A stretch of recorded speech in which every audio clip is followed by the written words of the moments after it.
পরের স্টেজটা হলো আসামি জেলখানায় যায়। জেলখানায় গেলে দুষ্টু কোনো প্রিজনার তাকে এই বুদ্ধি শিখিয়ে দিতে পারে। সেই শেখানো বুদ্ধি অনুসারে দুষ্টু চক্র অথবা দুষ্টু ব্যক্তির দ্বারা প্রভাবিত হয়ে, এই কথা কিন্তু 164 নাই, সেটা আমরা আদালতে চ্যালেঞ্জ আকারে দেখিয়েছি। তখন স্টেট ডিফেন্স লয়ার এই বিষয়ে আর কোনো কথা বলেননি, তার মানে মেনে নিয়েছেন যে হ্যাঁ এটা তার ভুল সাবমিশন হয়েছে।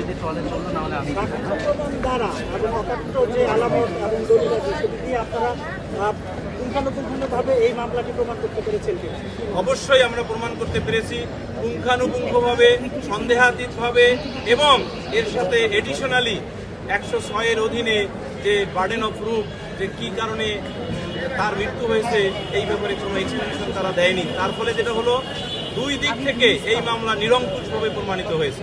দুলু ভাই, গতকালকে আপনি এটা ব্যাখ্যা করেছেন, তারপরে একটু জানতে চাওয়া যে 164-এর সময় কিন্তু ডলারের কথাটি বলেনি এবং সে বলেছে হচ্ছে বাইরে।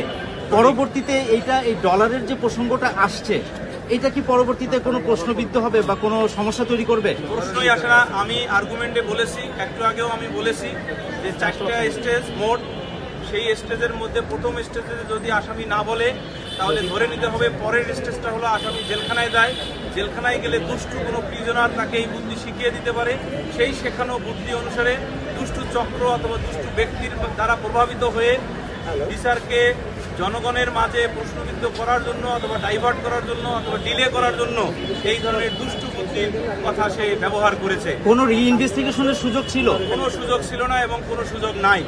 ভাই, আদালতে আপনি বলছিলেন যে স্বপ্না যদি অপরাধে সহযোগিতা না করে তিনি কি পদক্ষেপ নিতে পারতেন, এই বিষয়ে আপনি একটা ব্যাখ্যা দিয়েছিলেন, এটা একটু ভেঙে বলবেন। স্বপ্না যখন এই তাদের যে সংশ্লিষ্ট ঘটনাস্থল অর্থাৎ ফ্ল্যাটে ছিলেন এবং তার থাকা অবস্থায় যেহেতু রামিসা আক্তার এই শিশু ভিক্টিমের ধর্ষণ এবং হত্যাকাণ্ড হয়েছে, তাহলে ওনার একটা পদক্ষেপ, যে কোনো পদক্ষেপ উনি নিতে পারতেন। ফর এক্সাম্পল, দরজা খুলে চিৎকার করতে পারতেন, জানালা দিয়ে চিৎকার করতে পারতেন।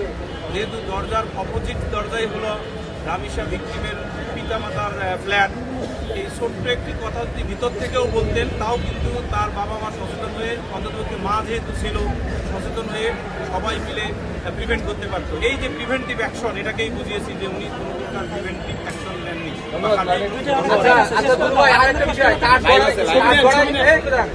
দেখলাম যে স্বপ্ন আক্তার তার হাজবেন্ডকে মারার উদ্যত হচ্ছিলেন, ওই সময় বিচারক কি বললেন এবং আপনারা কি বললেন, এটা তারপর বলে দেই, কাঠগড়ায় 2 নম্বর আসামি 1 নম্বর আসামির উপর তেড়ে গিয়েছিলেন যখন এই মামলার বিভৎসতা জিনিসগুলো দেখানো হয়েছিল এই আর্গুমেন্টের সময়।